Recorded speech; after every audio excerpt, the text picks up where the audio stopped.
Most people live at the mercy of their emotions, reacting automatically to words, looks, and situations as if they have no control. A rude comment, a dismissive tone, or an unexpected obstacle can hijack their state of mind, turning a calm day into chaos within seconds. But what if you could train yourself to remain completely unaffected? What if no one, not a stranger, not a coworker, not even someone close to you, had the power to disturb your peace? That's not fantasy, it's a skill. The ability to stay grounded, unbothered, and emotionally stable regardless of what others do is one of the most underrated forms of mastery.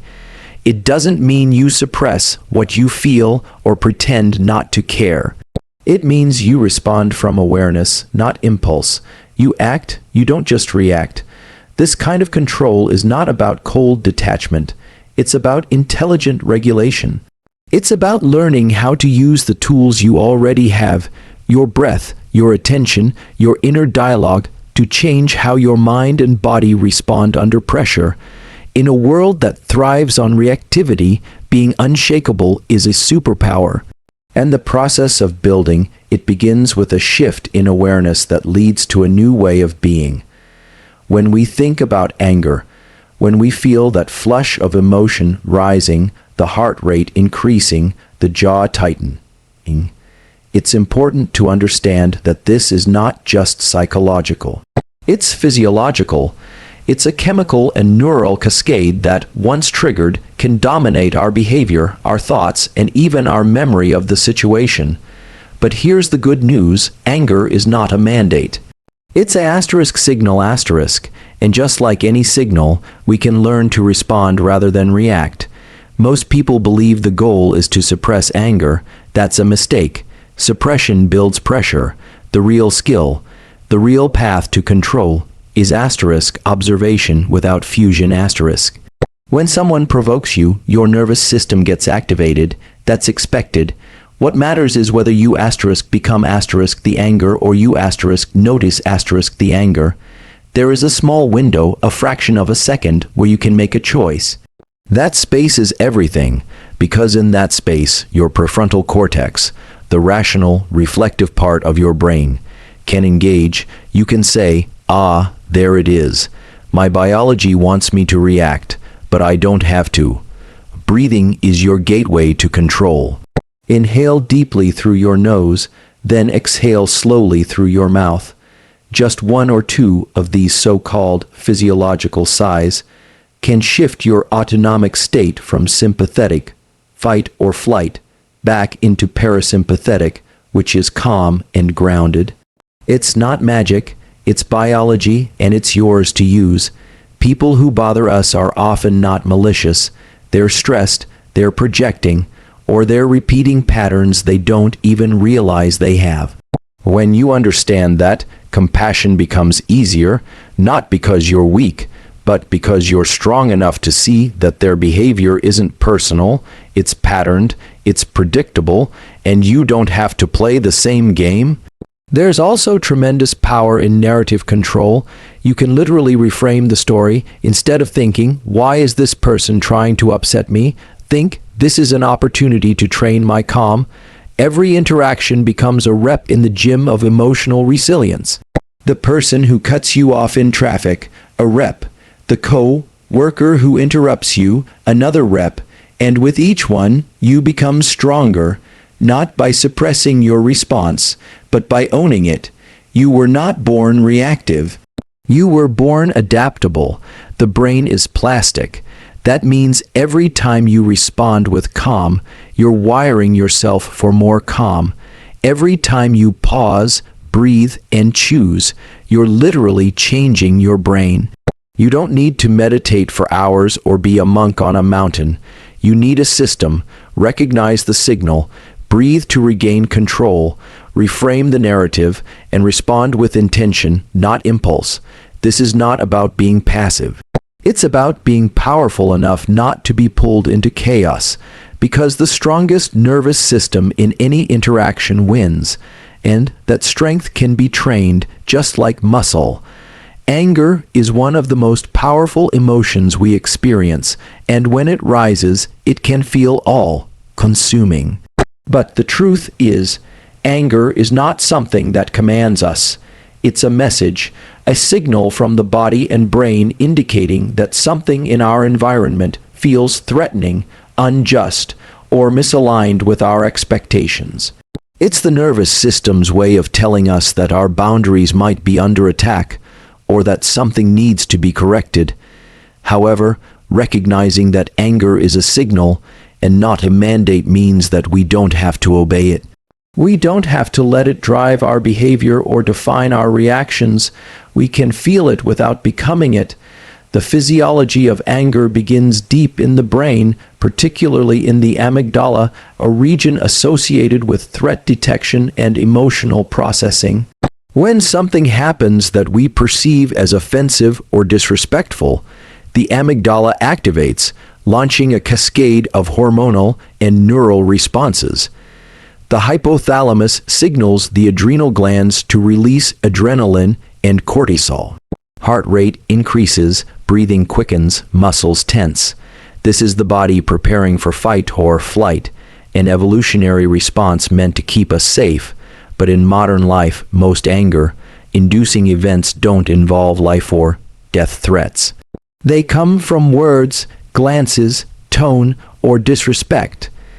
The problem is that the brain can't easily tell the difference between a real threat and a perceived one. The system gets activated either way.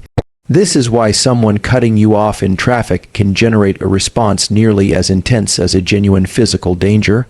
The body doesn't know you're just sitting in a car. It only knows something is violating your sense of control or fairness. Understanding this allows us to take a step back. Rather than immediately acting on anger, we can acknowledge it as information. Like a dashboard light in a car, it doesn't mean we need to slam the wheel. It means something is happening under the hood. That awareness is key. It creates psychological distance. Instead of being immersed in the emotion, we become observers of it. And the moment you notice anger as a signal, rather than letting it dictate your behavior, you begin to change your relationship to it. From a neuroscience standpoint, this is the shift from bottom-up to top-down processing. Bottom-up means the body and brain stem are reacting automatically, heart racing, muscles clenching, thoughts spiraling. Top-down means the prefrontal cortex, the rational decision-making center, starts to re-engage. That's the part of the brain that says, I feel angry, but I don't need to yell. I don't need to act impulsively. I can choose what comes next. This shift doesn't happen by chance. It happens with practice and awareness. The key to making this shift is to treat anger like a data point, not a command. It's telling you something. Maybe your boundary was crossed. Maybe your expectations weren't met.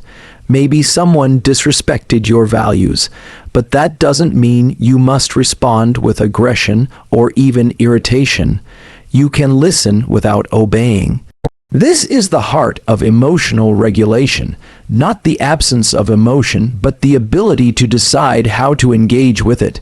There's also a powerful concept in psychology called meta-awareness.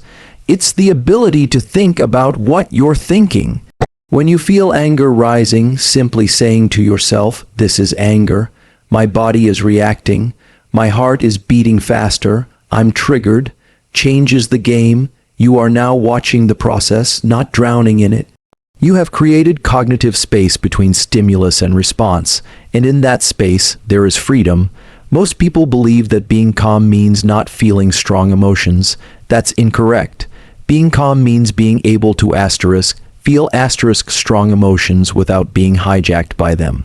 It means recognizing that you can ride the wave of anger without letting it pull you under. The emotion can exist, but it doesn't have to drive your behavior. Training this awareness is like training a muscle. At first, it's hard. The emotion comes quickly. But over time, you start to notice the signals earlier. The slight tension in the jaw, the shortening of breath, the mental loops that replay the insult or the offense.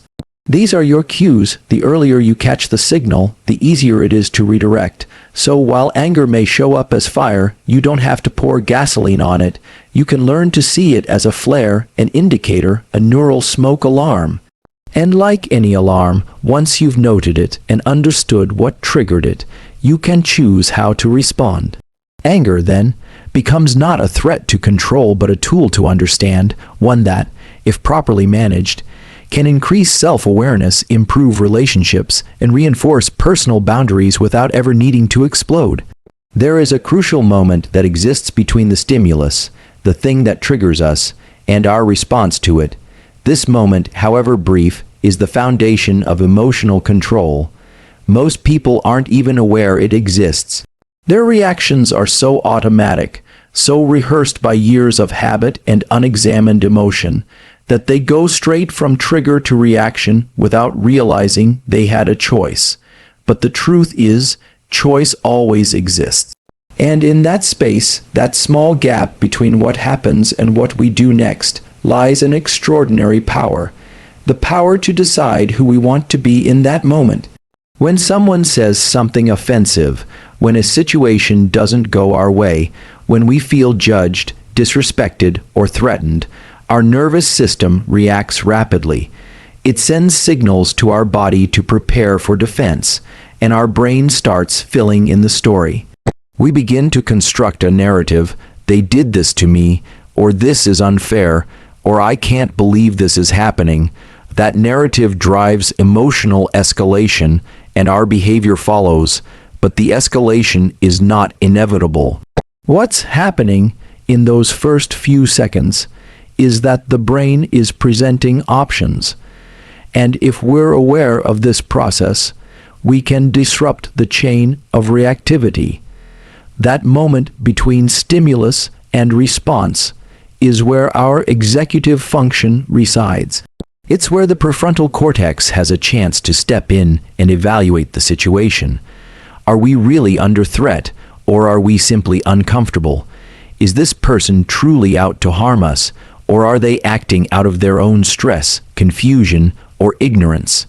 Is this moment worthy of our energy, our peace, our attention? These are questions that can only be asked when there is space to ask them. Reactivity shuts down that space. Awareness expands it. One way to create that space is through deliberate physiological regulation.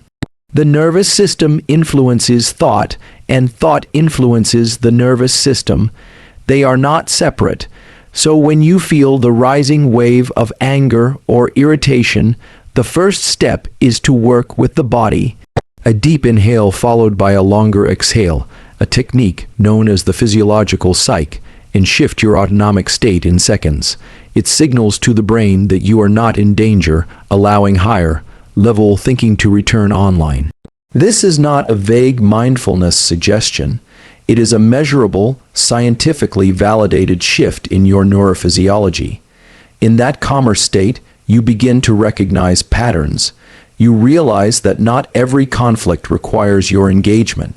You start to see that many people are acting from their own unconscious programming, from wounds they haven't processed, from environments you may never fully understand.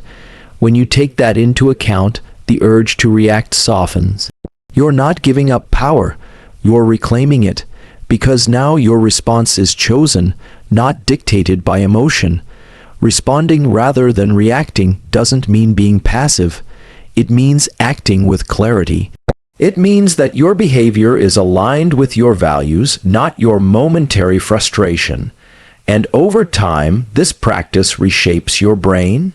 Neural pathways that used to lead straight to outbursts or internal resentment get pruned, while those associated with patience, understanding, and self-control become stronger. This is the essence of neuroplasticity. What we repeatedly practice becomes wired into our system. Another powerful shift happens when you reframe the trigger. Instead of seeing it as a personal attack, view it as a test of your ability to stay grounded. Each time you feel provoked, it's an opportunity to train the nervous system to stay balanced under pressure. It's a form of mental resistance training. Just like muscles grow under stress when given time to recover, emotional resilience grows when we learn to face provocation without collapsing into reaction. And we can even begin to predict our triggers. If we know certain environments, people, or topics tend to evoke strong responses, we can prepare for them.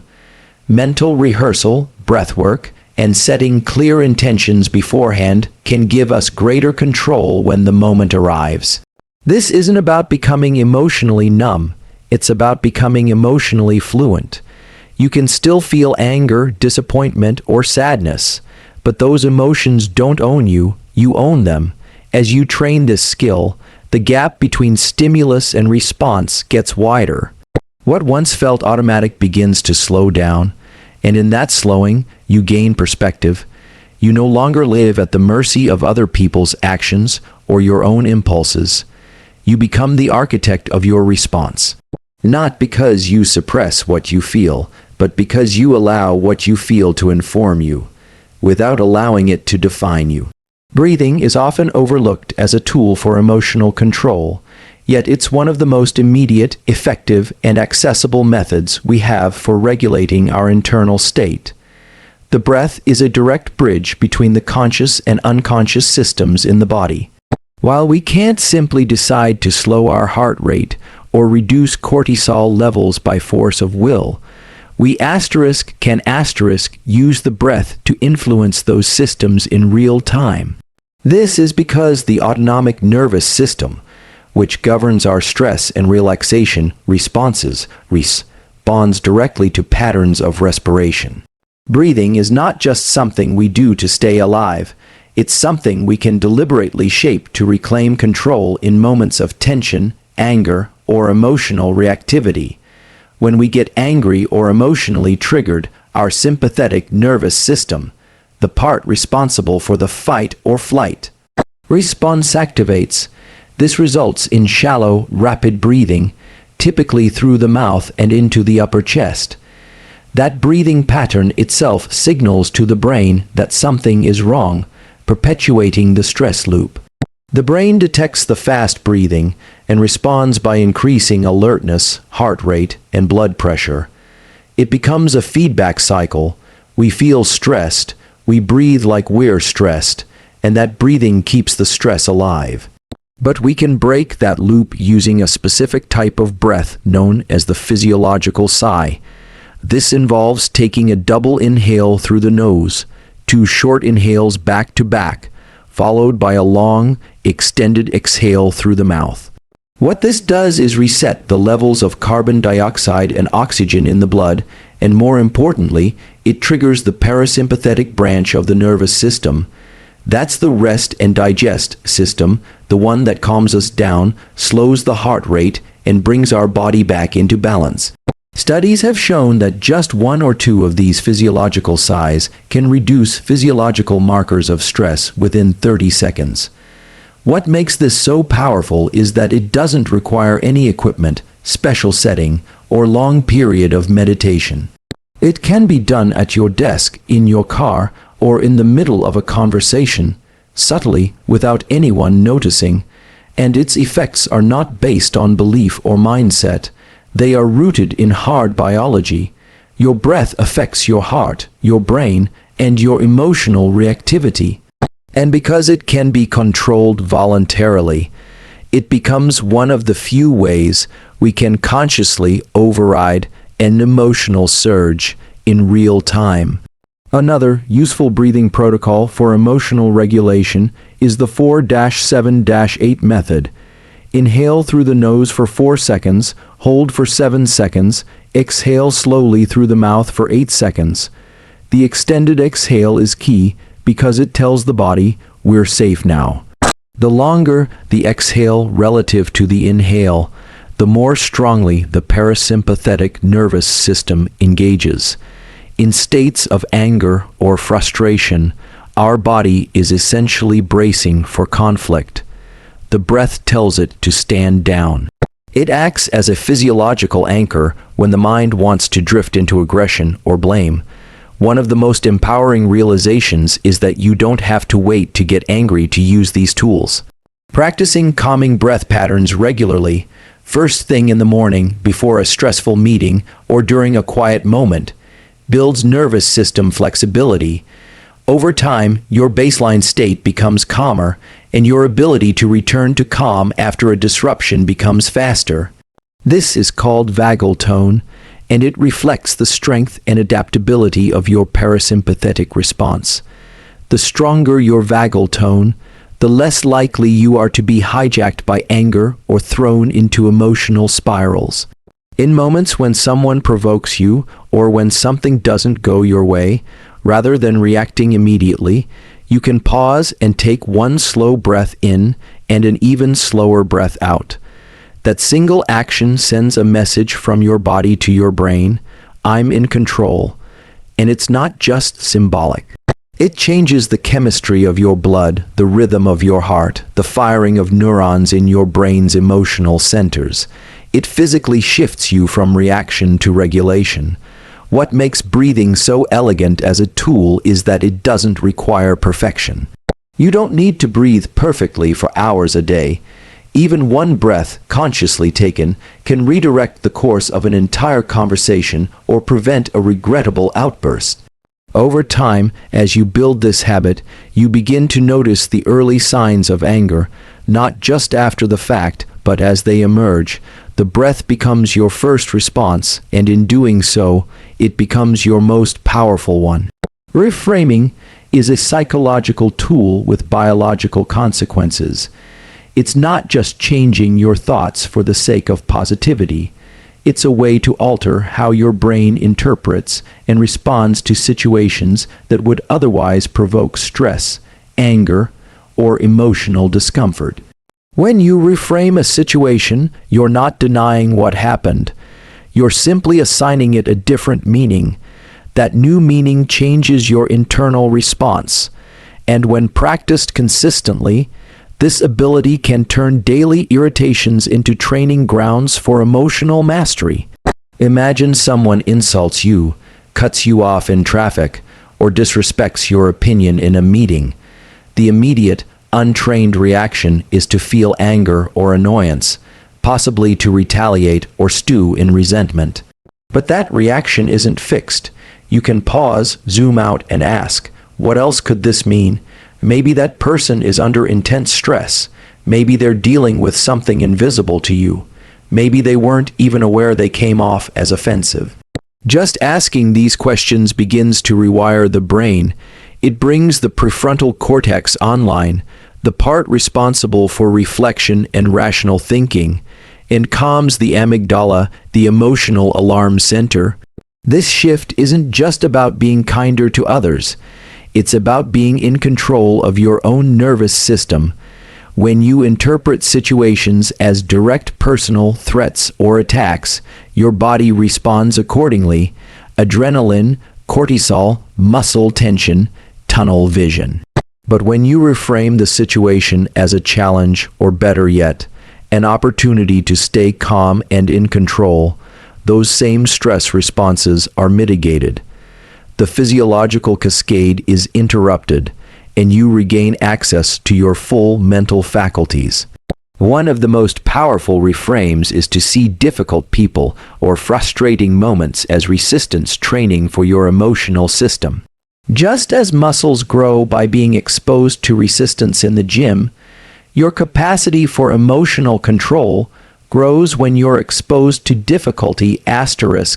If * you approach it with the right mindset. That shift in framing turns a negative into a productive stimulus. Instead of thinking, why is this happening to me? You think, this is a rep. This is an opportunity to practice. That simple reframe changes the energy of the moment. Now, rather than feeling victimized by someone's behavior, you're empowered by it. You're using it as a tool to strengthen your internal state. Another effective reframe is to recognize that not everything requires a response. Silence or non-engagement doesn't mean weakness. It often signals mastery. When someone is trying to provoke a reaction, What they're really trying to do is control your state. If you react automatically, they succeed. But if you recognize the pattern and choose not to play the game, you've just demonstrated the highest form of power, the ability to direct your own nervous system regardless of external pressure. It's important to understand that the brain is predictive, not just reactive. It constantly anticipates what's coming next based on past experiences and internal beliefs. If you carry the belief that people are out to get you, or that disrespect is everywhere, your brain will filter your environment to confirm that belief. But if you change the narrative, if you train your mind to assume neutrality or even benevolence until proven otherwise, your experience of the world shifts. Reframing changes your internal prediction model. That shift alone can reduce the frequency and intensity of anger responses over time.